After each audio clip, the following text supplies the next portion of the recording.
होने लगा. Okay, yes, we are live, and we're just gonna wait for a few viewers to join us.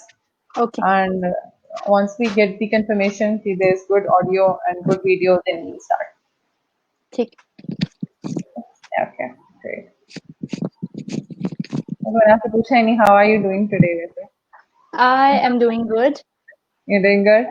Yeah, a little Great. hectic day it was since patients को manage करना था और Yes. फिर live भी आना था.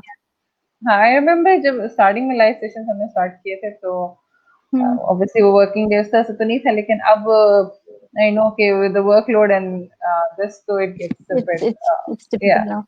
Okay, so we do have a few viewers and we have received information, so let's start. Assalamu alaikum everyone, this is Brother Zainab from Creative in the House and joining me today is Huria Batul Qureshi. So today's session has been arranged because tomorrow is World Physical Therapy Day and in honor of that, Huria is joining us. Huria, would you tell us a little bit about yourself, please? Yeah, sure. My name is Huria Batul Qureshi, and I'm a doctor of physical therapy, currently working at Shifa International Hospital.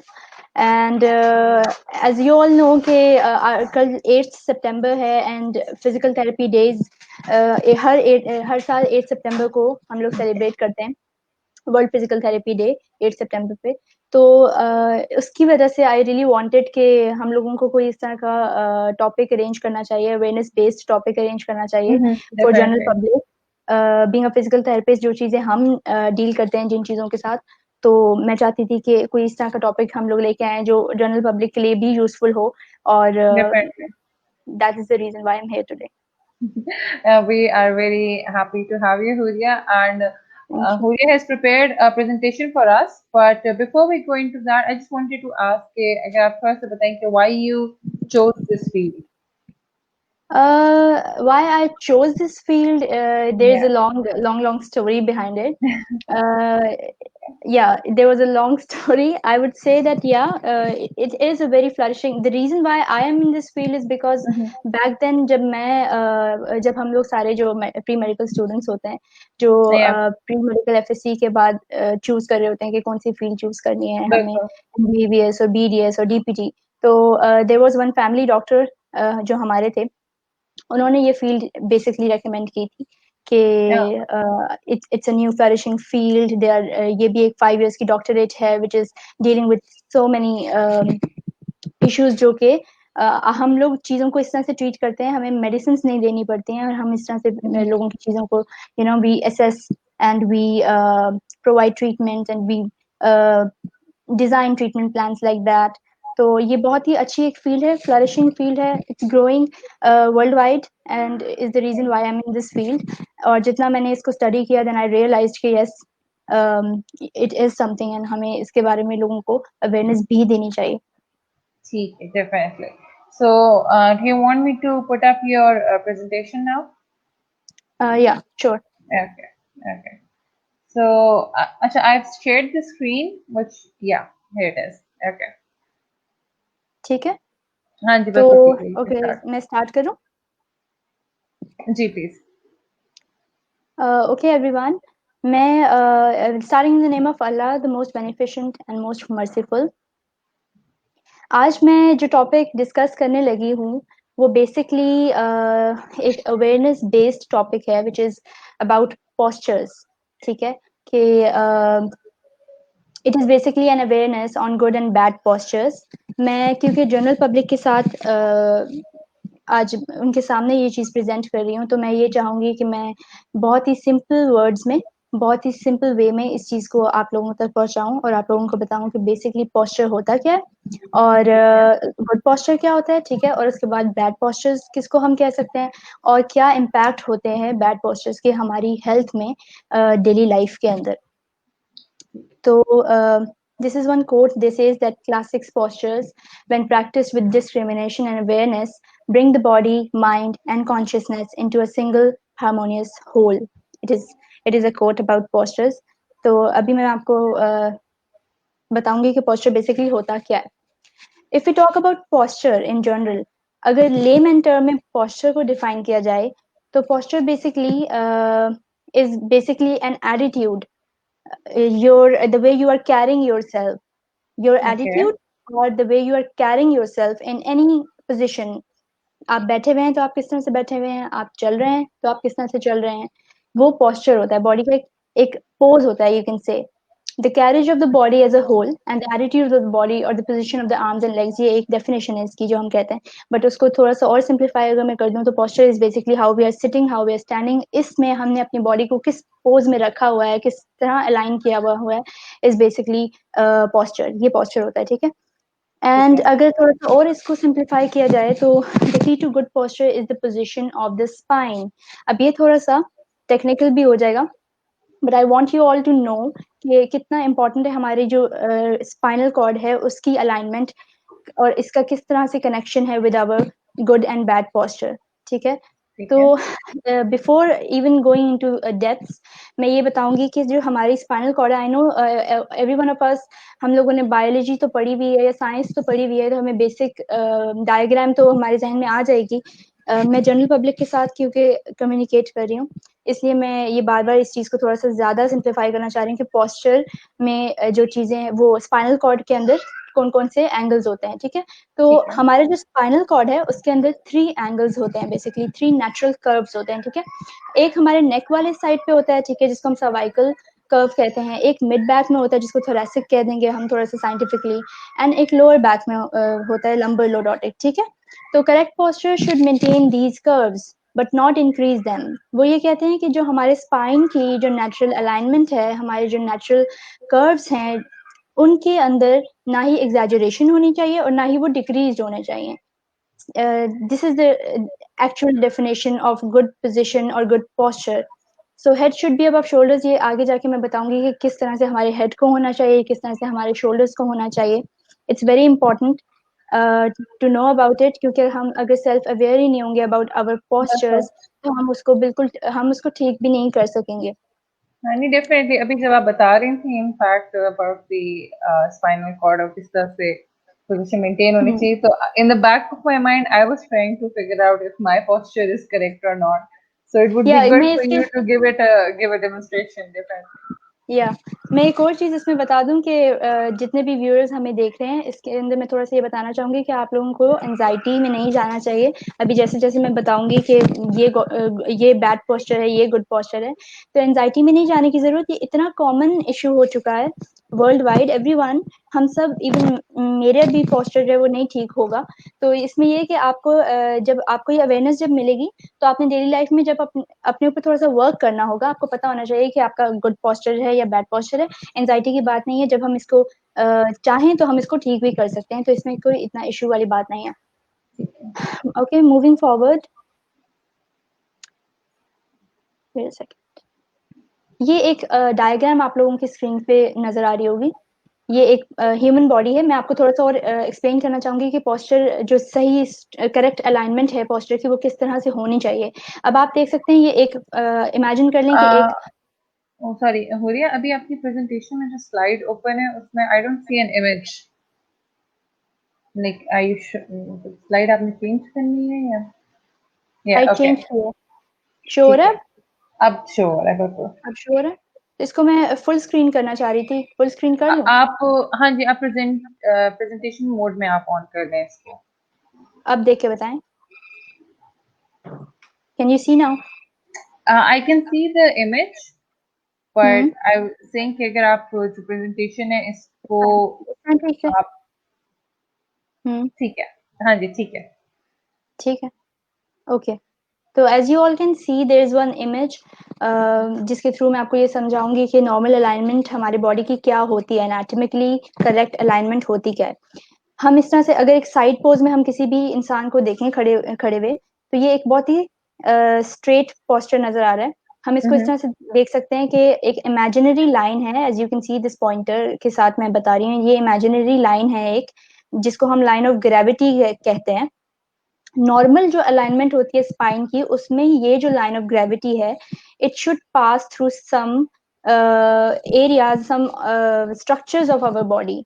It is important for the line of gravity to pass through the ear here, ठीक है, year से जाते हुए फिर यहाँ पे shoulder joints वाले area में भी वो इस तरह से आएगी पास करती हुई। फिर ठीक है।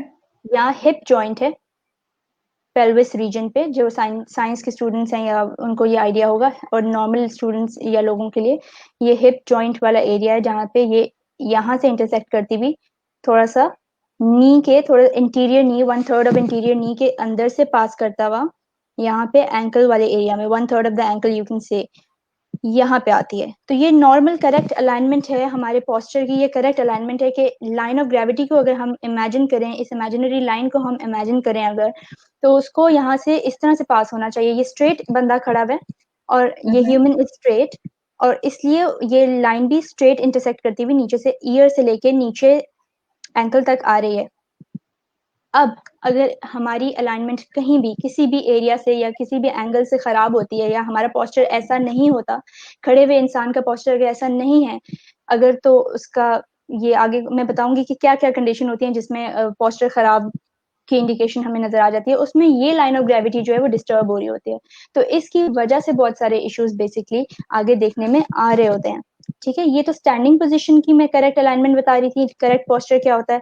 और ये एक सिटिंग में है कि हमने जब बैठना है तो हमने कैसे बैठना है, क्योंकि अगर हम लोग सीधे नहीं बैठेंगे, करेक्ट नहीं बैठेंगे, तो इसमें भी, इस सिटिंग पोजीशन में भी हमारा जो इमेजिनरी लाइन है, जो हमारा लाइन ऑफ ग्रेविटी है, वो डिस्टर्ब हो जाएगा। सिटिंग पोजीशन में लाइन ऑफ ग्रेविटी जो होता है वो थोड़ा सा यू कैन से हायर होता है, हिप रीजन से थोड़ा हायर होता है, अपर बॉडी के ऊपर होता है ये सेंटर ऑफ ग्रेविटी, और यहाँ नीचे से इफ यू कैन सी तो यहाँ इस्कियम प्रोसेस है, यहाँ से ये इंटरसेक्ट करता हुआ नीचे आ जाता है। तो कहने का मतलब ये कि जब खड़े होना है तो स्ट्रेट ऐसे खड़े होना है, because this is the correct posture, खड़े हुए। एंड बैठना है तो इसी तरह बैठना है, क्योंकि इस तरह से हमारी लाइन ऑफ ग्रेविटी जो है वो आ रही होती है। ठीक है, now a definition of what poor posture is. Poor posture क्या होता है, मैं बता चुकी हूँ कि जो भी चीज, कोई भी अलाइनमेंट जो इस नॉर्मल लाइन ऑफ ग्रेविटी को या नॉर्मल पोस्चर को इफेक्ट कर रही होगी वो पुअर पोस्चर कहलाएगी। इसको अगर हम थोड़ा सा रीड कर लें तो इसमें ये कि it is defined as when our spine is positioned in unnatural positions. कुछ भी जो इससे हटके होगा वो अननेचुरल होगा, और वो हमारे लिए हेल्थ के लिए बेनिफिशियल भी नहीं होगा, और इससे बहुत सारे हार्मफुल इम्पैक्ट्स हमारी बॉडी पे, हमारे जॉइंट्स पे, हमारे मसल्स पे आ रहे होंगे। ठीक है, whether it is the result of sitting at a desk all day, looking down at a smartphone, or lounging on a couch, poor posture is dodging people of all ages, and health experts are worried it's a common and important health problem that can lead to neck pain and various other issues, जो मैं आगे जाके बताऊंगी कि poor posture कौन कौन से problems आपको दे रहा है, और वो कौन कौन से problems हैं जो poor posture की वजह से आपको हो रहे हैं और जो आपको आप realize नहीं करते start में। ठीक है, ये एक छोटी सी इमेज है, एक छोटी सी इमेज, ये इसमें आप देख सकते हैं कि दिस इज पुअर पोस्चर। अगर हम लोगों को, अभी मैंने मोमेंट्स अगो आपको दिखाया था कि normal alignment, normal good posture क्या होता है, वो एक स्ट्रेट अलाइनमेंट थी। और अगर आप इस पोजीशन, इस पिक्चर को देखेंगे तो यू कैन सी कि ये जो अलाइनमेंट है ये नॉर्मल नहीं है। इसका हेड आगे है, इसके यहाँ से शोल्डर्स राउंडेड हैं, इसका यहाँ से लो बैक में जो आर्च है वो कुछ ज्यादा ही है, as you can see, and knees bent हैं बहुत ज्यादा, जितने नहीं होने चाहिए। तो ये एक एबनॉर्मल पोस्चर है, एक इनअप्रोप्रिएट पोस्चर है, एक एबनॉर्मल अलाइनमेंट आ गई है। और अगर एबनॉर्मल अलाइनमेंट आ गई है तो आई एम श्योर जो हमारी इमेजिनरी लाइन थी, जिसको मैंने कहा था लाइन ऑफ ग्रेविटी है, जो ईयर से पास करती है, स्ट्रेट नीचे शोल्डर्स में से पास करती है और फिर यहाँ हिप जॉइंट से, इफ यू कैन सी ये अलाइनमेंट जो लाइन ऑफ ग्रेविटी की है वो इसमें डिस्टर्ब होगी। ईयर ये रहा, ये शोल्डर है, तो यू कैन सी कि वो लाइन ऑफ ग्रेविटी किधर से पास करती होगी, वो टोटली डिसअलाइंड, मिसअलाइंड एक पोस्चर जो है वो बन गया होगा। तो पॉसिबल ये इन्होंने बताया है कि जो नॉर्मल से हट के अलाइनमेंट होती है, जो बैड पोस्चर होता है, इफ यू कैन सी, उसकी वजह से क्या क्या इश्यूज आते हैं, उसमें बहुत सारे हैं, हेडेक से लेके हर तरह का issue is we can relate it with bad postures. तो ये चीज इसलिए बड़ी इंपॉर्टेंट है कि वी शुड रियलाइज कि हम लोगों ने बैठना है तो कैसे बैठना है, और खड़े होना है तो कैसे खड़े होना है, हमने अपनी नॉर्मल अलाइनमेंट्स को प्रैक्टिस करना है। किसी का कोई क्वेश्चन हो रहा तो please do let me no, अगर अभी तक किसी को कुछ समझ ना आया हो या कुछ कोई पूछना चाह रहा हो, क्योंकि एक्चुअली मैं आगे और एक डिटेल में जा रही या अब तक जो आपने किया है उससे सॉर्ट ऑफ इंटरलिंक जो मेरे दो क्वेश्चन है, एक तो ये कि like with bad posture case like different pains आपको होते हैं ना, नेक पेन होता है, बैक पेन और होता है, हेडेक भी हो सकता है। ट्रू, यस, हेडेक होता है। वो इस तरह होता है कि बता दूं आपको कि जी हेडेक जी का प्लीज क्या है। डेफिनेटली। बेसिकली ये है कि जब हमारा इसको हम नेक रीजन को सर्वाइकल रीजन भी बोलते हैं। जी इसमें ये होता है कि ठीक है। ऑफ कोर्स जब आप फॉरवर्ड हेड आपका आया हुआ है किसी वजह से जो कि नॉर्मल अलाइनमेंट से हट के है, मैंने आपको बताया था, अगर आप उस इमेज को माइंड में रखें कि नॉर्मल अलाइनमेंट क्या थी, बहुत स्ट्रेट थी, बहुत सिंपल थी, बहुत ईजी अलाइनमेंट थी। हमारे यूजुअली हम हंच्ड होते हैं, आगे की तरफ झुके हुए होते हैं, इसी या तरह बैठे हुए होते हैं, तो उसकी वजह से हमारे नेक में पेन हो रहा होता है, हमारे ये जो मसल्स हैं ये स्टिफ हो रहे होते हैं। And as a result to that एक कंडीशन होती है जिसको हम कहते हैं सर्वाइकोजेनिक हेडेक। वो इसकी वजह से ट्रिगर हो जाता है, नेक की मसल्स की स्टिफनेस की वजह से। वो पेन वहां पे कुछ नर्व्स होते हैं, नर्व्स के नेटवर्क होते हैं हमारी बॉडी में थ्रू आउट द बॉडी। वो या जब यहाँ पे मसल की स्टिफनेस की वजह से नर्व्स जो है वो इम्पेंज होंगी या कॉन्स्ट्रिक्ट होंगी या उनको कोई इश्यू होगा उससे, तो वो बहुत सारे इश्यूज उसकी वजह से जनरेट होते हैं, उनमें से एक हेडेक भी है एंड इट्स वेरी कॉमन। तो समटाइम्स ऐसे होता है कि हम जब मसल्स अपने नेक मसल्स की स्ट्रेचिंग करवाएं तो it's very delicious for you too, जब आप स्ट्रेचिंग करवाते हैं you feel so good, you feel so या रिलैक्स, क्योंकि आपके फेशिया जो है इनसाइड योर बॉडी वो उसकी स्ट्रेचिंग होती है and you feel so good. And आपका हेडेक्स भी समटाइम्स जो है वो उसकी वजह से ठीक हो जाता है, क्योंकि वो होता ही सिर्फ और सिर्फ सर्वाइकोजेनिक है या सर्वाइकल रिलेटेड है। तो यस, ठीक है। हेडेक भी होता है। ओके। उसके अलावा earlier when I asked about like the correct posture, और आपने कहा था कि एंग्शियस होने की जरूरत नहीं है, like everyone does go in a bad and yes. Good posture, वो आप यू गो थ्रू बोथ। तो how, I mean I know this is more of like sort of a generalising question, but still कितने, अगर like how prolong is your bad posture, should need your bad posture needs to be for it to like start negatively affecting your health? Yeah, The thing is that I'll give, yeah, it's a very good question. I think ये इस तरह का question है कि हर किसी के mind में आएगा कि बैड पोस्चर तो है, लेकिन कितना बैड yeah, पोस्चर है जो अल्टीमेटली रिजल्ट्स देने लगेगा बैड। उसमें ये है कि द थिंग इज दैट कि हम, you know, this human body is not designed for repetitive movements, mm-hmm. certain repetitive movements. It doesn't appreciate repetitive movements of awkward kind, क्योंकि नॉर्मल हमारी जो बॉडी है ना वो इस तरह से डिजाइन नहीं है। वो मैं आपको आगे बताऊंगी। बेसिकली होता है कि फॉर एग्जांपल मैं इसकी एग्जांपल इस तरह से दूंगी कि डेस्क वर्कर्स जो हैं, let's suppose all of us are Yeah, desk workers most of the times, laptop पे या कंप्यूटर्स पे या फिर filing and stuff like that. उसमें हम अगर exactly. फॉर एग्जांपल हम रोज दिन के 8 घंटे डेस्कटॉप पे बैठे हुए एक ऑकवर्ड पोजीशन में काम कर रहे हैं, जिसमें हम हंच्ड हैं आगे की तरफ झुके हुए और बिल्कुल गर्दन नीचे करके लिखी जा रहे हैं, this is our daily life routine. Then of Yeah, course 1 month से बिकम अरसे में आपको एक्स एंड पेन्स आपके माइंड में वो आपके सामने ये आने शुरू हो जाएंगे। You will feel stiff, your muscles will feel stiff, क्योंकि मैं आपको एक बात बताती हूँ इसका रिलेशन इस तरह से मैं आपको बताती हूँ कि हमारी बॉडी के अंदर हमारे जो मसल्स हैं वो बेसिकली एक कनेक्टिव टिश्यू के अंदर रैप्ड होते हैं। ठीक है, कनेक्टिव टिश्यू फेशिया कहलाता है। ठीक है, फेशिया एक बहुत ही यू कैन से कि हमारी बॉडी की हर चीज ही फेशिया में रैप्ड होती है। ठीक है, raptor, ठीक अब है। वो इस तरह की चीजें मसल्स के ऊपर हैं फॉर एग्जाम्पल, तो फेशिया उन सारे मसल्स को सराउंड करके बैठे हुए हैं। Mm-hmm. और it's very important for our muscles and our body to keep moving. ठीक है, अगर हम एक जगह पे अपनी गर्दन को झुका के काम करते रहेंगे, आगे की तरफ झुके हुए रोज ही करें, वो it will start getting stronger, वो एक जगह पे स्टिक होने लग जाएगी फेशिया। आप समझ रहे हैं? तो वो ठीक है। इफ दैट मेक सेंस, उसमें फिर ये होगा, ये थोड़ा सा मैं इंटरनली बता रही हूँ कि बॉडी के अंदर क्या हो रहा होता है, और बाहर यही हो रहा होता है कि आपको एक फील होने लग जाते हैं, आपके मसल स्टिफ हो जाते हैं। लोग कहते हैं हमारी गर्दन अकड़ गई है, हाँ अकड़ी हुई जी। गर्दन है, ऐसे हो रहा है, यहाँ पे दर्द हो रहा है, वहां दर्द हो रहा है। वो बेसिकली इनसाइड उसका मैकेनिज्म ऐसा होता है कि वो अंदर स्टिफनेस आई हुई होती है, वो मूवमेंट नहीं हो रही होती, और एक ऑकवर्ड चीज को हम लोग बेंट पोजीशन में बैठे हुए हैं, तो वो रिजल्ट्स देने लग जाएगी 1 to 2 वीक्स में भी। Yeah, yeah, क्योंकि okay. आपका कांस्टेंट वो होगा, अगर इतना कांस्टेंट नहीं है बैड पोस्चर तो वो थोड़ा टाइम भी ले सकता है, but some if you are a desk worker like I have said कि 8 hours a day every day you are doing it, तो ऑफ कोर्स आपके रिजल्ट्स जो है हो सकता है in less than a month वो आ जाएं। ठीक है। ठीक है, आई ठीक है। Hope it helped. कोई और Yeah. क्वेश्चन है? No, for now you can proceed. Thank you. Okay, moving forward, अब मैं थोड़ा सा ये बताना चाहूंगी कि वो कौन से बैड पोस्चर हैबिट्स हैं जो हम सबकी डेली लाइफ में होते हैं, वो कौन से अनसपोर्टेड पोस्चरल हैबिट्स हैं बहुत कॉमनली जो हम सब के अंदर देखने में आते हैं। तो इफ वी सी, इसको मैं फुल स्क्रीन कर रही हूँ Rida, just let me know कि यू कैन सी इट और नॉट। ठीक है। Can you see it? मतलब I can't see the full screen version basically. तो ये फिर मेरे जिफ है जो नहीं इस तरह मूव करेगी।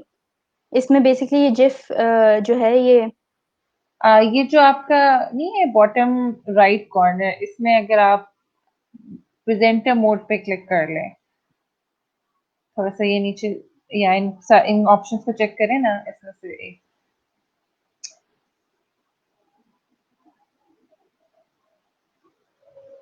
I can not see any presenter mode है। एक से या दूसरा मोड पे क्लिक करें, या दिस ट्राई वन? दिस। हाँ, नो। और द नेक्स्ट वन। ठीक है, या ये दिस आपको इज, दिख रहा है? या we have the okay, exactly. तो सॉरी इस डिस्ट्रैक्शन के लिए जो लोग हमें देख रहे हैं। ओके, कॉमन अनसपोर्टेड पोस्चर्स की हम बात कर रहे थे कि वो कौन से कॉमन अनसपोर्टेड पोस्चर्स हैं जो हम लोग डेली लाइफ में हम सब प्रैक्टिस कर रहे होते हैं अननोइंगली, इन कंसिडरेशन में, क्योंकि हमें पता ही नहीं होता कि ये एक बैड पोस्चर है। इसमें सबसे पहले जो है वो स्लाउचिंग और sitting slumped on your office chair और couch. It's very common for every one of us कि एक टाइम ऐसा आता है जब हम इस तरह स्लाउच इन स्लम्प्ड पोजीशन में काम करते जा रहे होते हैं। तो ये क्या इम्पैक्ट लेके आता है आपकी हेल्थ के ऊपर, ये मैं आगे जाके डिस्कस करूंगी।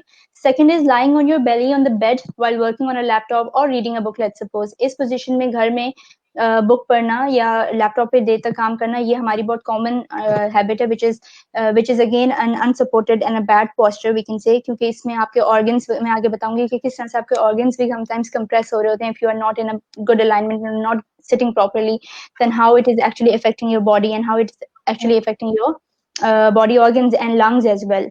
तो ये भी एक कॉमनली अनसपोर्टेड पोस्चर है जो हम सब ही डेली लाइफ में प्रैक्टिस कर रहे होते हैं। Then there is this hunching forward while weeding your garden or washing dishes for a long period of time. Ab hunching forward is not only seen in while you're weeding a garden.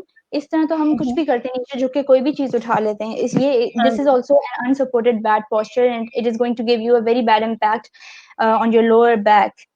तो ये इस तरह से ये वाला भी एक बहुत ही कॉमन अनसपोर्टेड पोस्चर है जो देखने में आता है।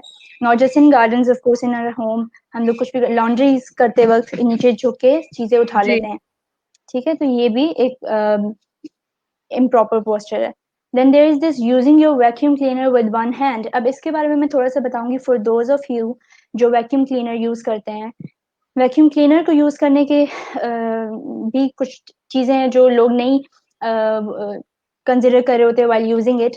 उसमें सबसे पहले तो ये है कि अगर तो आप वैक्यूम क्लीनर यूज कर रहे हैं तो उसका जो, या तो उसको एक हाथ से पकड़ के कर रहे होंगे, या यूजुअली लोग ये भी करते हैं कि उसको जहां वो खड़े हुए उधर से उसको पकड़ के तो लार्जर सरफेस एरिया को क्लीन करने की वहीं से कोशिश कर रहे होते हैं कि जितना जल्दी हो सके सारे एरिया हाँ को वहीं जी। खड़े खड़े। तो इससे दो तीन चीजें हो रही होती हैं कि अगर आप एक हाथ से पकड़ के इसको कर रहे होंगे तो वो भी सही नहीं है, क्योंकि एक हाथ से पकड़ना मीन्स आपने सारा का सारा प्रेशर एक ही आपके जॉइंट पर, एक ही आपके साइड ऑफ द बॉडी पे आ रहा है, और रेपिटेटिवली आप उस चीज को करें तो repetitive movement is also not good. और इसके अलावा या तो आप बिल्कुल उसको पकड़ के आप हंच करके आगे की तरफ झुक के उस चीज को क्लीन कर रहे हैं, वो भी ठीक नहीं है। वो इतना लॉन्ग तो होता है कि आप उसको इजीली पकड़ के ऊपर ही खड़े होके क्लीनिंग कर लें।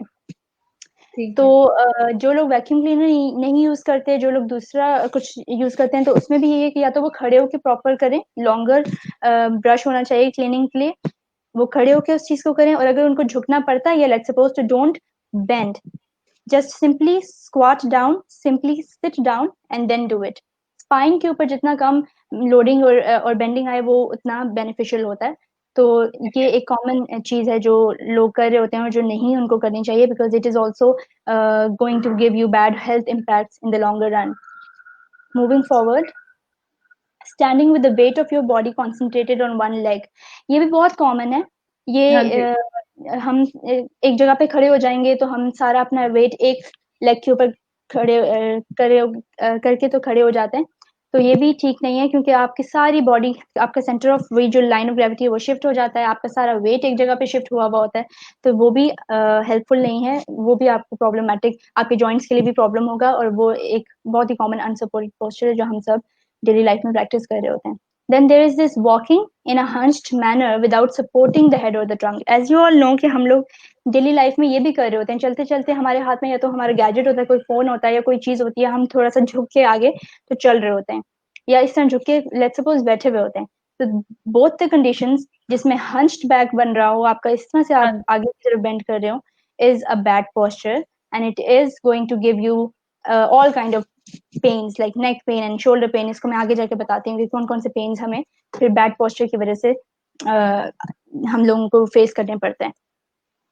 Then there is this one other bad unsupported posture, वो है lifting heavy objects off the floor by bending your back. अब ये बड़ा कॉमन है, आप भी इसको एग्री करेंगी. जब कोई चीज नीचे पड़ी होती है तो हम ऊपर से ही नीचे झुकते हैं उसको उठा के, तो काम शॉर्ट करने के लिए तो जल्दी से उसको नीचे से ऐसे उठा लेते हैं, जैसे ये वाला है, ये वाली जो पिक्चर है. दिस इज रॉन्ग, इस तरह नहीं करना चाहिए. जब हम इस तरह झुकेंगे हमारी सारी स्पाइन बेंड हुई हुई है नीचे की तरफ, और पता नहीं किस तरह से वो हम ऑब्जेक्ट उठा लेते हैं, और वो इन द लॉन्गर रन हमारे बैक के मसल्स के लिए, हमारे जॉइंट्स के लिए कितना स्ट्रेसफुल और कितना स्ट्रेन वाला काम होता है, वो हमें बाद में फिर रियलाइज होता है. तो इसका भी तरीका यही है कि इसकी टिप यही है कि आपने अगर कोई भी चीज नीचे से उठानी है तो you need to sit down, you need to squat down like this on your knees, and then आपने जो भी चीज लिफ्ट करनी है उसको दोनों हाथों से इक्वली पकड़ के लिफ्ट करें और उठ जाएं, ताकि आपकी स्पाइन जितनी कम, इस तरह से बेंड तो बिल्कुल ना हो, तो जितना बेंड नहीं होगी उतना उसके ऊपर प्रेशर भी नहीं पड़ेगा. ठीक है. Is it understandable for all of you? Question तो नहीं किसी का? किसी का कोई क्वेश्चन नहीं? comments में we are receiving कि it's a very informative topic and you're going great. Okay, thank you. Yeah. ठीक है. तो ओके, नाउ ये तो थे अनसपोर्टेड पोस्चर्स जो कॉमनली हम सब डेली लाइफ में प्रैक्टिस कर रहे होते हैं. Now I will move towards the symptoms of the poor posture. कि पुअर पोस्चर जो होता है, जो हम लोगों की डेली लाइफ में हम कर रहे होते हैं, उसके सिम्टम्स क्या हैं, हमारे अंदर क्या चीजें आ रही होती हैं जो इसकी वजह से आ रही होती हैं. तो सबसे पहले जो मोस्ट कॉमन है वो है राउंडेड शोल्डर्स. ठीक है. राउंडेड शोल्डर्स होंगे, जो आगे की तरफ शोल्डर्स बेंट होंगे, जिस तरह एक इमेज में मैंने इनिशियली भी दिखाया था कि इस तरह से राउंडेड शोल्डर होगा, आगे की तरफ झुके हुए होते हैं बॉडी. वो एक बहुत कॉमन सिम्टम है पुअर पोस्चर का. Other than that, bent knees when standing और वॉकिंग, ये भी है बहुत कॉमनली. नीज में ये चीज होती है कि कुछ लोग जो है वो बहुत ज्यादा ओवरली एक्सटेंड करके चल रहे होते हैं, या कुछ बहुत ज्यादा बेंड करके चल रहे होते हैं. दोनों ही रॉन्ग है, दोनों ही पुअर पोस्चर की अलाइनमेंट है. उसको किस तरह से होना चाहिए वो मैं आगे जाके आपको बताऊंगी. किसी का कोई क्वेश्चन है तो वो अभी भी यहाँ पूछ सकते हैं. Then there is one other symptom, that head that either leans forward or backwards. अब हेड का भी यही है कि कुछ लोग बिल्कुल हंच्ड पोजीशन में आगे करके चल रहे होते हैं, कुछ बिल्कुल पीछे करके चल रहे होते हैं. Both are not good. अगर बहुत आगे करके चलेंगे तो आपके जो बैक के जो मसल्स हैं, स्पाइन, वो स्ट्रेस में आ जाएंगे. अगर आप बहुत इस तरह करके चलेंगे तो आपके आगे के मसल्स जो है वो स्ट्रेस में आ जाएंगे. तो दोनों ही जो है वो गलत हैं.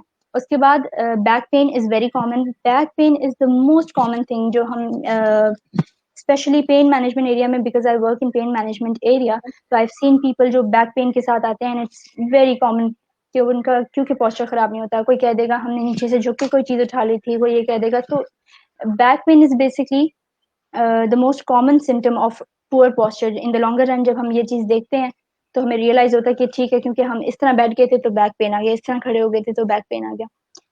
एंड यस, बैक पेन और भी एक्सीडेंटल इश्यूज जो अगर हो जाए उसमें भी होता है, लेकिन पुअर पोस्चर का भी ये एक बहुत कॉमन सिम्टम है.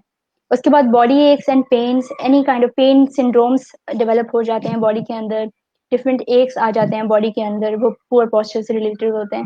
बेसिकली होता ये है क्योंकि हमारी बॉडी जो है वो अगर नॉर्मल अलाइनमेंट में नहीं होती तो हमारी जो बोन्स हैं, जो हमारे जॉइंट्स हैं, वो ओवर ड्यू प्रेशर्स में आ जाते हैं, क्योंकि वो normally aligned and normally articulation में होते हैं, जॉइंट्स भी और बोन्स भी.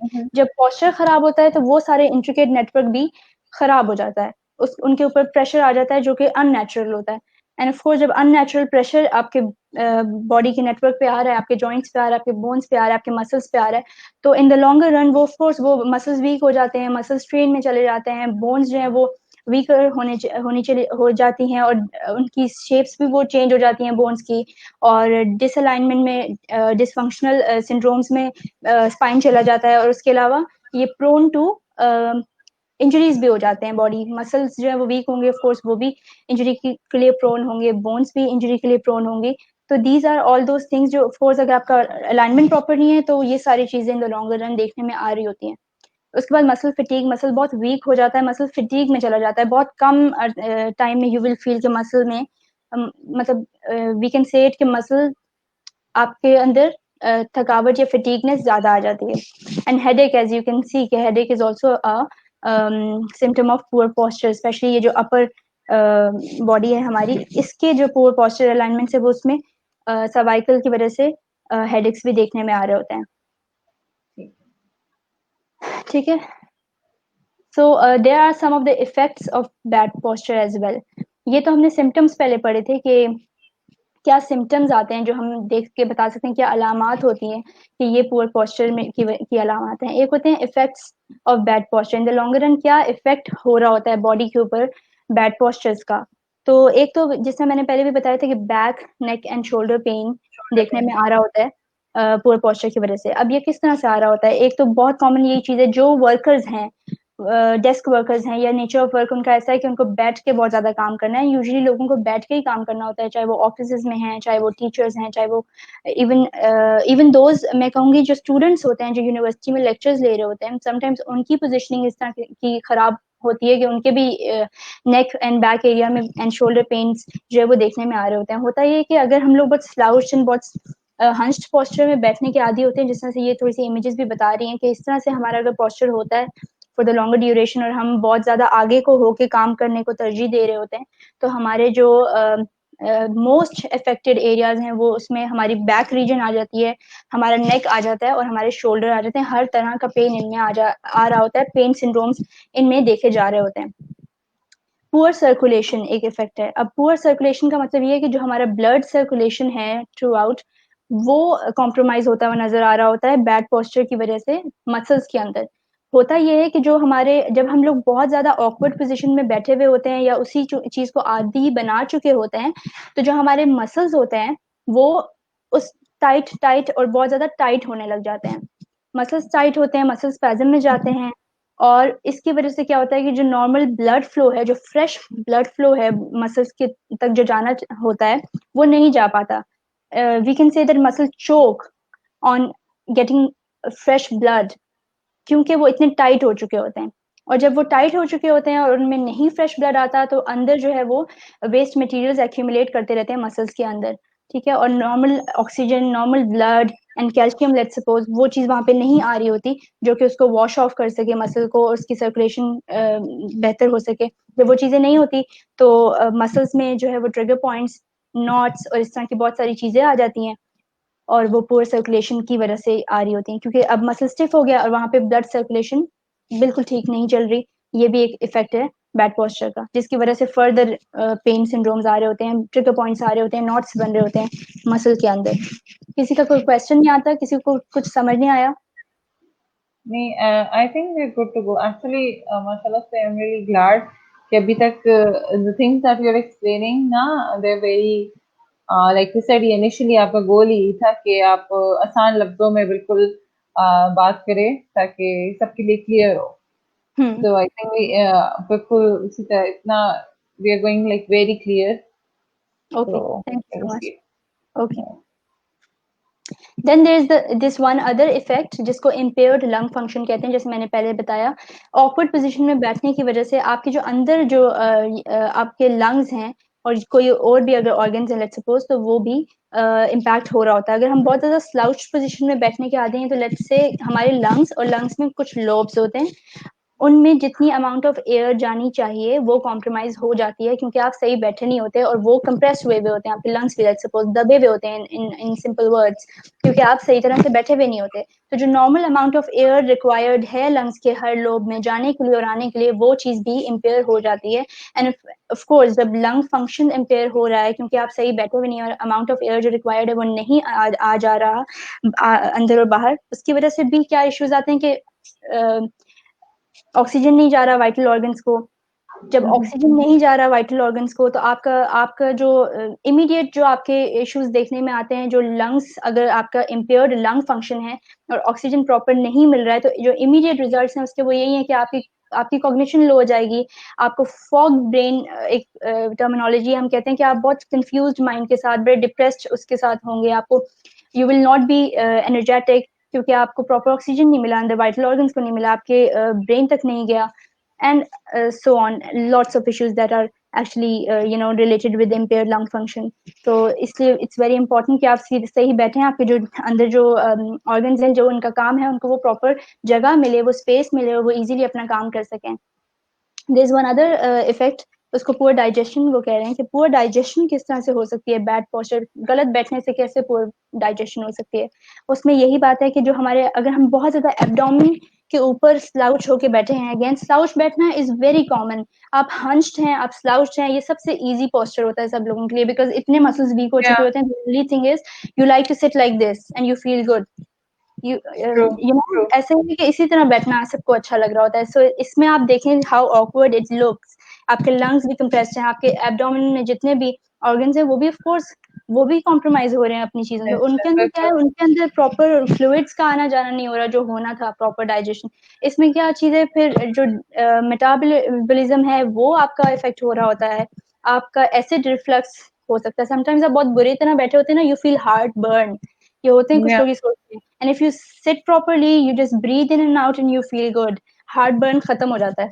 तो this is also poor posture की एक इंडिकेशन है कि पुअर डाइजेशन होती है, मेटाबॉलिज्म आपका स्लो हो जाता है, एसिड रिफ्लक्स देखने में आ रहा होता है, constipation and many other digestive issues देखने में आएंगे, ऑफ कोर्स जब ये ऑर्गन सही तरह से अपने वर्क नहीं कर रहे होंगे. Lastly there is this constricted nerves. सबसे कॉमन जो बैड पोस्चर का इम्पैक्ट आता है वो हमारे नर्व्स में आता है. Nerves are very delicate and nerves उनके जो एरियाज हैं वहां पे वो प्रॉपर हों, उनके अगर हमारी अलाइनमेंट बॉडी की, हमारे जॉइंट्स की, हमारी स्पाइन की अलाइनमेंट प्रॉपर नहीं है, तो उसकी वजह से जो इंट्रिकेट हमारे बड़े डेलिकेट नर्व्स जो है वो नेटवर्क है वो भी बहुत ज्यादा इम्पैक्ट उसका बैड इम्पैक्ट नर्व्स पे आता है. ये टिश्यूज बहुत ज्यादा डेलिकेट होते हैं.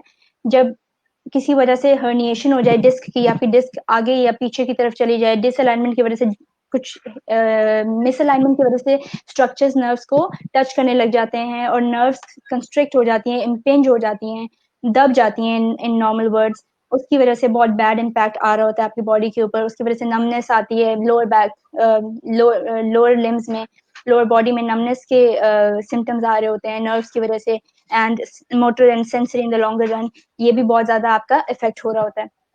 सो these were some of the effects of bad posture जो मैंने आपको बता दी. आई होप कि आप लोगों को इसके बारे में थोड़ा सा आइडिया हो गया होगा. और अगर यहाँ तक किसी का कोई क्वेश्चन है तो please feel free to ask, so that उसको क्लियर कर लेंगे कोई भी अगर कोई क्वेश्चंस हैं, और फिर आगे चलते हैं. है कोई क्वेश्चन किसी का? नहीं हुए, we can proceed further. Okay. Now, we have discussed the symptoms of bad posture. We have discussed the effects of bad posture, and we know what bad posture is.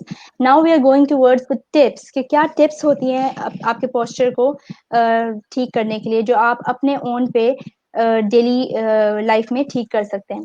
So number one is don't be a slouch. ये बहुत common चीज है कि ये इस तरह बैठे हुए हैं, तो ये चीज आपने avoid करनी है. You have to be mindful of your posture and the way you are sitting. You must be mindful कि आप होल डे में किस तरह से बैठे हुए हैं, और आपको अपने पोस्चर को ठीक रखना है. Seat straight always. जब बैठना है तो बिल्कुल सीधे बैठे, सपोर्ट के साथ, बैक सपोर्ट होना चाहिए, शोल्डर्स आपके बिल्कुल स्ट्रेट होने चाहिए, आपका हेड आपके शोल्डर्स के ऊपर होना चाहिए, बिल्कुल आगे की तरफ हैंग ना कर रहा हो, तो ये बेटर है. इस तरह से स्लाउच पोजीशन में नहीं बैठना चाहिए. This is a tip number one. It's very easy for every one of us जो इस तरह से बैठते हैं. Try to sit supportedly and upright position में बैठें. Then there is the straighten up. Usually ये उन लोगों के लिए जो चलते हैं, तो ये देखो एज यू कैन सी, तो थोड़ा सा आगे की तरफ झुक के और इस तरह से, this is a bad posture और एन इनकरेक्ट पोस्चर. इस तरह से नहीं चलना चाहिए या इस तरह से नहीं खड़े होना चाहिए. स्ट्रेटन अप, बिल्कुल अपराइट पोस्चर में आपको अपने आप को खड़ा रखना चाहिए इस तरह से. जैसे again you as you can see Rida, आप ये देख सकती हैं कि यहाँ पे जो लाइन ऑफ ग्रेविटी है हमारी, पोस्चर हमारा खराब है, तो वो लाइन ऑफ ग्रेविटी किस तरह से खराब हो रही है. बिल्कुल. एंड अगर करेक्ट पॉस्चर है, अगर upright and very straight posture है, तो ये लाइन ऑफ ग्रेविटी कितनी straight, ear and then shoulder and then this and then your hip joint and then this knee and then ankle. It should be like this, intersecting all the बिल्कुल structures aligned हो in a बिल्कुल। straight line.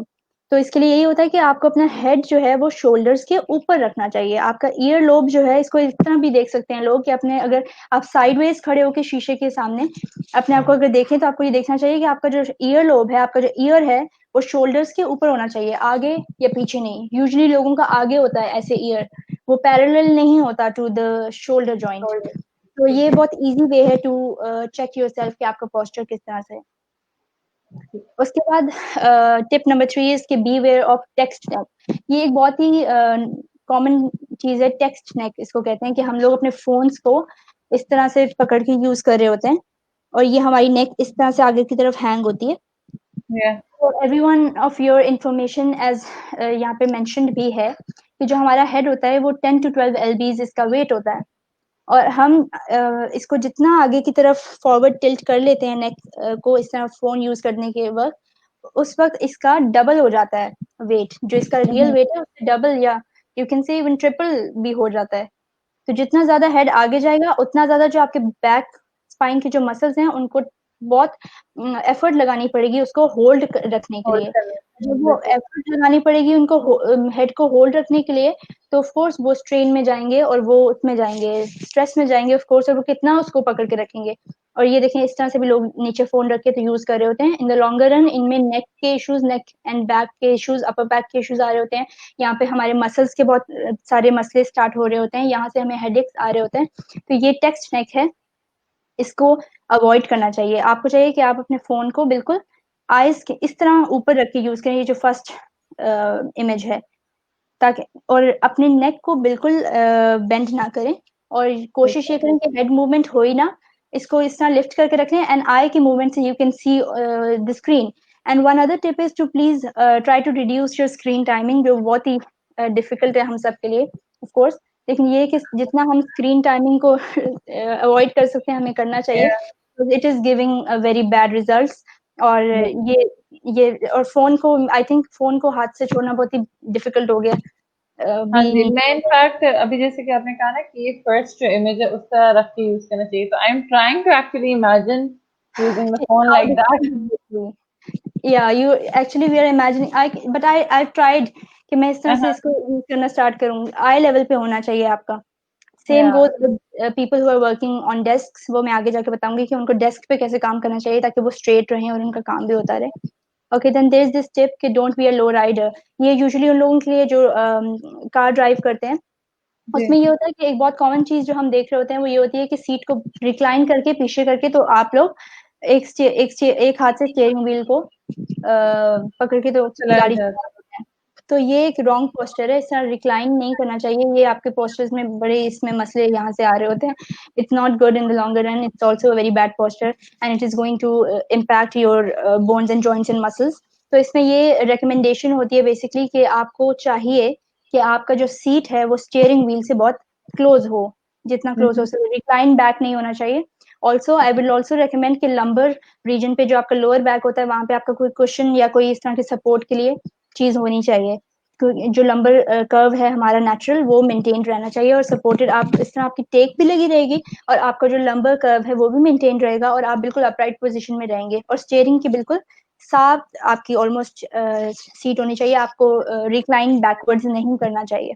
Also there is one other recommendation that you need to hold the steering wheel with both of your hands. आपको चाहिए कि आप अपने दोनों हाथों से स्टीयरिंग व्हील को पकड़ें, लेकिन समटाइम्स लोग एक ही हाथ से प्रेफर कर रहे बिल्कुल। होते हैं। तो आई विल सजेस्ट कि for those people who are actually using only their single hand for driving, वो अपने हैंड्स को शिफ्ट करते रहें टाइम टू टाइम। ठीक है, तो ये टिप्स हैं फॉर दोज जो इस तरह की चीजें करते हैं, तो उनको किस तरह से मेंटेन रखना है अपने आप को और अपने पोस्चर को। There was one research that said that 30% of the drivers admit to not sitting correctly at the wheel. ठीक है, 14% ऐसे हैं जो lean forward करते हैं, that is also wrong. 70% ऐसे हैं जो थोड़ा सा स्लाइट रिक्लाइन करते हैं। Slight reclining is okay, as you can see इसके अंदर आपका जो पोस्चर है वो मेंटेन्ड है और आपकी सीट काफी इसके साथ है, स्टीयरिंग व्हील के साथ है, एज यू कैन सी। आपको नजर आ रही है ना ये? जी जी बिल्कुल। ठीक है, तो दिस इज नाइस, ये 70% जो है वो करेक्ट करते हैं, बट आई डोंट थिंक के but 16% of then lean lean backward. Back. ठीक है, ये भी रॉन्ग है। ये सबसे इजी लगता है सबको कि अब लॉन्ग ड्राइव है तो इस तरह बैठ के तो यूं कर रहे होते हैं, पीछे, बट इन हाँ लॉन्ग जी। या इसके हाँ जी, I usually drive with one arm only, so I'm focusing on that. yeah, you need to keep shifting your hands, keep Yeah, shifting your hands, and try to keep your seat closer to the steering wheel yeah, or the straight back में lumbar roll के साथ. Okay. One other thing is avoid high heels. For those जो high heels को daily life में use कर रहे होते हैं, daily life में use करने के लिए नहीं है high heels. उसमें किस तरह से आपकी ये if you can see कि एक ये normal flats के साथ एक इंडिविजुअल हैं, उनकी लाइन ऑफ ग्रेविटी जो है वो बिल्कुल ठीक है जैसे होनी चाहिए ऑलमोस्ट, लेकिन देयर इज दिस गर्ल जिसने हाई हील्स पहने हुए हैं, तो यू कैन सी कि how misaligned her posture is, and किस तरह से yeah. जो लाइन ऑफ ग्रेविटी है वो डिस्टर्ब हो रही है, इसमें बैक आर्च एग्जैजरेट हो गया है, उसके अलावा फॉर फुट पे बहुत प्रेशर, जो सामने वाला जो हिस्सा होता है फुट का, उस पर प्रेशर बहुत ज़्यादा आता है, नीज पे बहुत ज़्यादा प्रेशर आता है, and it is not at all beneficial in the longer run. इसकी वजह से हिप जॉइंट के प्रॉब्लम्स आते हैं, बैक इश्यूज आते हैं। और अगर यू सी मैंने इनिशियली भी बताया था कि आपकी बॉडी में every structure and every area is interconnected to one another. If you Mhm. Have tighter muscles और टाइटर पेनफुल मसल्स आपके फुट के, तो उसकी वजह से आपको बैक पेन हो सकता है। अगर अच्छा। आपके this is how it is interlinked with one another, क्योंकि अलाइनमेंट डिस्टर्ब हो जाती है। फिर अगर आपके बटक्स रीजन में मसल्स टाइट हैं, तो ये आपके नी जॉइंट के ऊपर डायरेक्ट इफेक्ट कर रहा होता है, आपके नी में पेन हो रहा होता है बिकॉज ऑफ दैट, क्योंकि स्ट्रक्चर इस तरह से डेवलप हो गया होता है, प्रेशर ऐसे डेवलप हो गया होता है कि आपका वो दूसरा स्ट्रक्चर इतना इफेक्ट हो रहा होता है उसकी वजह से। एंड देन कुछ लोग होते हैं जो जिनका अगर शोल्डर रीजन में शोल्डर के कुछ मसल्स अगर टाइट हैं या वीक हैं या पेनफुल हैं, तो वो एक कंडीशन होती है जो यहाँ पे अगर कोई होंगे मेडिकल से रिलेटेड लोग तो उनको आइडिया होगा कि शोल्डर के मसल्स के जो इश्यूज होते हैं वो समटाइम्स आपको कार्पल टनल का पेन भी दे रहे होते हैं, they trick you in that manner that you feel that you have carpal tunnel syndrome. So this is how our body and the structures are interlinked to one another. तो हमें this is very important, this is why it's very important for you to maintain your good posture and try to be mindful of what bad postures are. ठीक है। Then ji, Huriya, we have a question from Amani Khan that TV देखने के लिए best posture क्या है? TV देखने के लिए भी बेस्ट पोस्चर यही है कि आपने स्ट्रेट बैठना है, सोफा पे बैठे Mhm. हैं या चेयर पे बैठे हैं तो ट्राई टू सिट स्ट्रेट, आपकी जो बैक है वो स्ट्रेट ही होनी चाहिए और सपोर्टेड होनी चाहिए, कि आपने अपने लंबर रीजन पे जो आपके लोअर बैक का रीजन है जहाँ नॉर्मल कर्व होता है बॉडी का, वहां आपने कोई कुशन रखा हुआ हो ताकि आपका वो सपोर्टेड रहे आपका बैक एरिया। और आपका टीवी जो है वो ना ही बहुत ज्यादा आपके आई लेवल से ऊंचा होना चाहिए और ना ही नीचे होना चाहिए, ना ही आपको ऐसे करके देखना चाहिए और ना ही Mhm. आपको थोड़ा नीचे करके देखना चाहिए। Try to keep your television at your eye level and sit straight. And ठीक other है। than that, after every 25 minutes to 30 minutes, change your postures as well. कि आप क्योंकि जितना हम एक posture में रहते हैं, हमारे बॉडी स्ट्रक्चर्स पे प्रेशर बिल्ड होता रहता है, तो no posture is best posture. Best posture is always next posture, they say. So it's very important to keep changing your postures. If you are like sitting there for 2 hours or 3 hours, तो I would recommend कि 25 minutes के बाद थोड़ा सा उठ के थोड़ा सा पोजीशन चेंज कर लें, एंड आई लेवल पे आपका टेलीविजन होना चाहिए। ठीक है। ठीक है, जी। Okay, then there is this sixth जो टिप है वो ये कि hit the hay the right way. They say कि if you sleep, if you are hitting the sack you need to be in a correct alignment। उसके लिए भी usually क्या होता है कि लोग जब सोते हैं तो वो पिलोज या तो बहुत हाई पिलोज यूज कर रहे होते हैं या एक दो तीन पिलोज यूज कर रहे होते हैं, जिसकी वजह से उनका जो नेक है वो थोड़ा सा ऊपर इस तरह से चला जाता है, as you can see here, ji. And alignment of the spine is again disturbed. तो ये recommended नहीं है। टिप यही होती है कि आपने इसके लिए ये टिप है कि आपने जो पिलो यूज करना है it should be of medium height का होना चाहिए, इस तरह से कि आपका जो हेड का रीजन है और आपका जो शोल्डर का रीजन है, इसके बीच में जो थोड़ा सा स्पेस होता है वो फिल हो जाए उस पिलो से। That's it, it should be until that. एक तो पिलो नीचे शोल्डर्स तक नहीं आया होना चाहिए, दूसरा वो बहुत हाइट पे नहीं होना चाहिए। हुलिया, ये अगर पिलो यूज ही ना किया जाए तो? That's also good, it's not That's bad. fine. हाँ, Okay. उसकी वजह से पिलो अगर आप यूज नहीं कर रहे हैं तो इससे आपको कुछ नुकसान नहीं होगा। लेकिन ठीक अगर आप पिलो यूज कर रहे हैं और वो हाइट वाला पिलो है, तो वो जी। उससे आपका जो है वो नेक के जो मसल्स हैं और ओवरऑल आपकी जो अलाइनमेंट है, एज यू कैन सी, वो डिस्टर्ब हो रही होती है, पूरी ठीक। आपकी स्पाइन डिस्टर्ब हो रही होती है। तो और अगर आपने वो यूज करना भी है पिलो, तो वो इतने ही हाइट का होना चाहिए कि जो आपके हेड और आपके शोल्डर के बीच में जो नेक का थोड़ा सा एरिया है उसको भी फिल कर ले। ठीक है।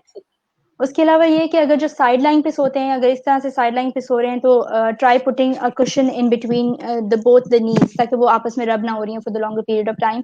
और अगर किसी ने स्ट्रेट सोना है और उनका मेट्रेस इस तरह का है, तो आई विल रिकमेंड कि वो नी जॉइंट्स के नीचे, अगर स्ट्रेट सोना है ऑन द बैक, तो नी जॉइंट्स के नीचे भी एक कुशन या एक इस तरह की चीज रख सकते हैं, ताकि वो जो नॉर्मल नी का कर्व है वो भी मेंटेन्ड रहे। There is this one important thing also, जो कुछ लोग मेरे से आके ये भी पूछते हैं कि उन्होंने वो कहते हैं कि ऑर्थोपेडिक मैट्रेसेस यूज करें या नॉर्मल मैट्रेसेस यूज करें। तो एक तो ये है कि बहुत हार्ड मैट्रेसेस भी नहीं यूज करने चाहिए, समटाइम्स उसकी वजह से पेन आ जाते हैं। कुछ लोगों को सूट अगर कर जाए तो that is something else, but otherwise आप इस तरह का मैट्रेस यूज करें जो बहुत ज्यादा स्क्वेशी या सॉफ्ट भी ना हो और बहुत ज्यादा हार्ड भी ना हो। And also it goes with your comfort, जो आपको कंफर्टेबल लगता है, आपकी बॉडी को जो कंफर्टेबल लगता है, आपको वो चीज यूज करनी चाहिए। उसमें बस आपने ये चीज देख लेनी है कि आपने बहुत हाइट की चीज यूज नहीं करनी, इस तरह से नहीं सोना कि आपकी स्पाइन की कर्व या अलाइनमेंट जो है वो डिस्टर्ब हो रही हो एट एनी प्लेस। तो ये आप इस पिक्चर के थ्रू देख सकते हैं। ठीक है। Okay, going towards the seventh tip, that is exercise and tone your abs. अब ये होता है कि यूजुअली अगर आपका ओबेसिटी है, अगर आप बहुत ज्यादा ओवरवेट हैं, तो there will be a lot of fat on your abdomen and your tummy will be, it will be very fatty. तो इसमें ये होता है समटाइम्स कि जितना ज्यादा बल्क होगा, जितना ज्यादा फैट होगा, जितना ज्यादा वेट होगा, वो चीज आपके स्पाइन को, आपके जॉइंट्स को इफेक्ट कर रही होती है। और आपके बैक पेन बहुत ज्यादा इस वजह से भी आ रहा होता है कि जिसकी ओबेसिटी होती है, स्टमक बहुत ज्यादा आउट होता है, बेली बहुत ज्यादा आउट होता है, तो वो उसका भी वेट जो है वो बैक स्पाइन पे आ रहा होता है। तो यू नीड टू, और इसके लिए इम्पोर्टेंट ये है कि आप अपने फिजिकल थेरेपिस्ट से कंसल्ट करें और जो एक्सरसाइजेस वो प्रिस्क्राइब करें, आप वो एक्सरसाइजेस को यूज करें इन योर डेली लाइफ, क्योंकि वो आपको आपके बिल्ड के हिसाब से और आपकी बॉडी के हिसाब से एक्सरसाइजेस प्रिस्क्राइब करेंगे जो आपके लिए बेनिफिशियल होंगे। हर एक्सरसाइज को यूट्यूब से, गूगल से देख के आप नहीं फॉलो कर सकते। It's very important to consult a physical therapist in order to get the correct prescription according to your body. ठीक है। ठीक है। And this tip, pay attention to your desk setup. For दोस्त जो डेस्क पे बहुत ज्यादा काम करते हैं, पूरा दिन उनको कंप्यूटर पे काम करना पड़ता है, उनको चाहिए उनके आई लेवल पे उनका लैपटॉप या कंप्यूटर उनके आई लेवल पे होने चाहिए। उनके आर्म रेस्ट इस तरह से होने चाहिए कि उनकी एल्बोज और उनके आर्म्स इस तरह से प्लेस्ड हों एट 120 90 to 110 और इवन 120 डिग्रीज पे भी वो हो सकते हैं। इस तरह से प्लेस होने चाहिए। बैक सपोर्टेड होनी चाहिए, बिल्कुल स्ट्रेट बैठना है, सपोर्टेड बैठना है। उसके अलावा अदर देन दैट आपकी जो नीज हैं वो बिल्कुल पैरेलल टू योर थाइज होने चाहिए। हाइट पे नहीं होना चाहिए, बिल्कुल नीचे नहीं होना चाहिए। उसके लिए आपने क्या करना है, या तो आप दोनों फीट के नीचे आप या तो फुट रेस्ट रख लें, या आप दोनों फुट को, अगर इतनी स्पेस नहीं है ज्यादा, तो आप दोनों अपने जो फीट हैं उसको आराम से नीचे भी रेस्ट रख सकते हैं। लेकिन अगर आपको लगता है कि थोड़ा सा बीच में गैप आ रहा है, तो आई विल रिकमेंड कि आप फुट रेस्ट रख लें, ताकि प्रॉपर जो आपका बॉडी अलाइनमेंट है वो रहे। ठीक है। When you sit at your desk to work, hold your shoulders and arms at 90 degrees angle and position your monitor straight ahead at eye level. Anything. जिस तरह भी एक जी। किसी ने पूछा कि टीवी देखते हुए क्या, तो टीवी को भी आपके आई लेवल पे होना चाहिए। आपको ना ऊपर देखना पड़े ना ज्यादा नीचे देखना पड़े। जो स्टूडेंट्स लेक्चर्स ले रहे होते हैं यूनिवर्सिटीज में, उनके जो प्रोजेक्टर है उसकी प्लेसमेंट ऐसे होनी चाहिए कि वो भी अगर बैठे हुए हैं तो उनको बहुत हाइट पे ना देखना पड़े, क्योंकि वो भी सर्वाइकल जी। इश्यूज कॉज करता होता है इन द लॉन्गर रन। तो वो उसको भी देखना चाहिए, या बहुत आगे जाके ना बैठ जाए कि आपको यूं करके देखना पड़ रहा हो। तो you need to be very mindful of these things कि आपके आई लेवल पे चीज होनी चाहिए। और अगर यूनिवर्सिटीज में या ऑफिस में नहीं है, तो आप ये उनके मैनेजमेंट से कह सकते हैं कि एर्गोनॉमिकली डिजाइंड चीजें आपको फर्नीचर इस तरह का दें आपके आई लेवल पे, होने चाहिए ये चीजें, क्योंकि ये आपके you are doing all this at the cost of your health, so you need to be of that.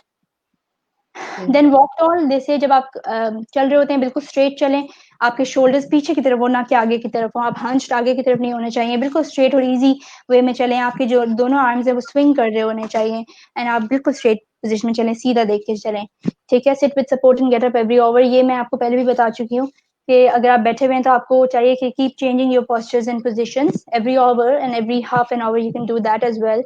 आपको बिल्कुल सीधे बैठना चाहिए, और यही आपके टिप्स हैं। If you are working, office worker है, नेचर ऑफ वर्क ऐसा है कि सिर्फ बैठ के काम करना है, तो आपके लिए रिकमेंडेड है कि आप ब्रीदिंग एक्सरसाइजेज एंड आप वॉक को और पोस्चरल चेंजेस को बहुत ज़्यादा फोकस में रखें। ये चीज़ें आपके लिए इम्पोर्टेंट है। ये एक इलस्ट्रेशन है दैट सेज कि ये बैड पोस्चर है जिससे हम चलते हैं, और ये गुड पोस्चर है, अपराइट पोस्चर है कि आपका जो हेड है वो शोल्डर्स के ऊपर है, और आप स्विंग करते हुए आर्म्स को आराम से चलते हुए जा रहे हैं एंड लुकिंग स्ट्रेट। एंड अगर आप सही नहीं बैठते तो ये आपके अलाइनमेंट अंदर इस तरह से खराब हो रही होती है, आपके ऑर्गन्स इस तरह से वो इम्पैक्ट कर रहा होता है बैड पोस्चर आपके इंटरनल ऑर्गन्स को। So the conclusion would be कि you need to maintain good posture, you need to be mindful of that, you need to be aware of what your nature of work is and what your nature of whatever the task you're doing पूरे दिन में। आपको इस चीज़ का पता होना चाहिए कि अगर आप बैठे हुए हैं तो किस तरह बैठे हुए हैं, अगर आप खड़े हुए काम कर रहे थे तो आप कैसे खड़े हुए हैं।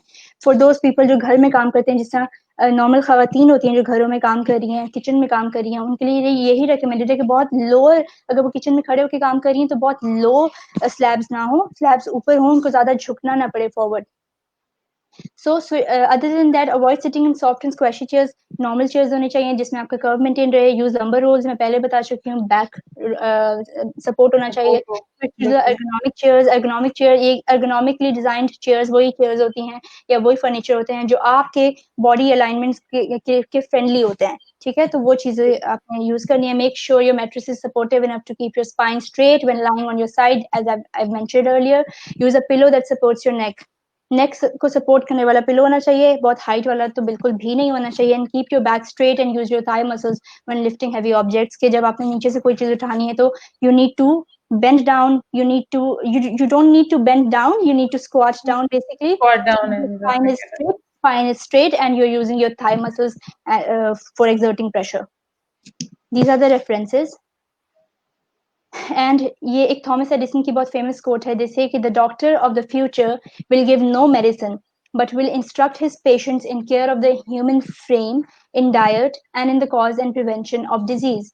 So I think ये 1980s की बात है कि जब थॉमस एडिसन ने ये बात की थी, एंड आई बिलीव कि ये बहुत ज्यादा फिजिकल थेरेपिस्ट पे अब अप्लाई हो रही है कि they are the doctors that are actually dealing with human framework, they are dealing with problems and ambiguities, physical ambiguities, जिसको वो प्रिवेंट भी कर रहे हैं और ट्रीट भी कर रहे हैं without even prescribing any medicine. Thank you so much. Thank you so much, Surya. It was a pleasure to talk about. Thank you for having me, Dada. Yeah, and I know our viewers enjoyed a lot because we've been receiving. No, we have been receiving comments of how well you're explaining and how informative this session was. So I'm really glad that this was done and that we had a chance to talk to you. Thank you so much. Thank you so much. Thank you, everyone. Yeah. Okay. Allah Hafiz. Allah Hafiz.